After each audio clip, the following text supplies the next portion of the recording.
The onslaught of the Sith Empire was an event unlike any other in the history of the Republic.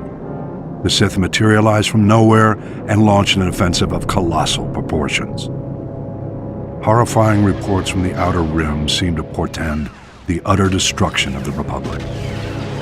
The rapid onset of galaxy-wide terror and panic was part of the Sith Emperor's meticulous calculations. His plan was flawless. Sith battlecruisers first appeared on the fringes of the Tingle Arm. Unaware of the ship's origins, we dispatched a diplomatic convoy with a small starfighter escort. The Emperor wanted us to witness the full might of his forces before he attacked. The diplomats had just enough time to transmit images back. Then they were annihilated.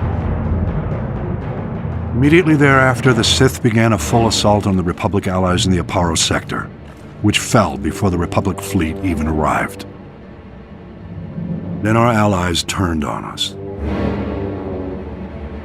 The Sith had secretly established puppet governments on Belkadon, Serpenau, and Ruria. The Republic fleet suddenly found itself in enemy territory, fighting desperately on all sides. The Republic rallied every available ship to support the fleet, leaving only a handful of Jedi security ships to patrol Korriban. Regrettably, Korriban fell back into the enemy's hands without the Jedi Council even knowing about it. Overwhelmed and desperate, the Republic fleet scattered, fleeing from the Tingle Arm to avoid complete annihilation. Elsewhere in the Outer Rim, the Sith staged more targeted strikes, destroying our shipyards in the Sluy sector, blockading the Rimma trade route, and seizing control of the rich resources of the Minos cluster. Confused and in complete disarray, Republic forces were unable to respond. Republic leaders and members of the Jedi Council arranged an emergency meeting in the Senate to prioritize the galaxy's defense. But the session quickly became mired in politics. Irate senators stormed out in protest over decisions which left their representative sectors exposed to attack. Many of the Republic's diplomatic allies refused military support for the greater cause. It was every system for itself. This was perhaps the greatest genius of the Emperor's plot.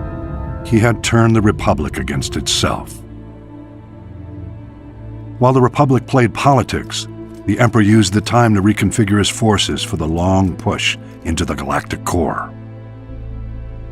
All might have been lost in those early years had individual Jedi Masters and Republic military leaders waited for the Senate's orders. By taking matters into their own hands, they managed to slow the Empire's advances. The attack of the Sith Empire was the most well-orchestrated and carefully coordinated military maneuver in the galaxy's history. Indications suggest the operation took centuries of planning and preparation.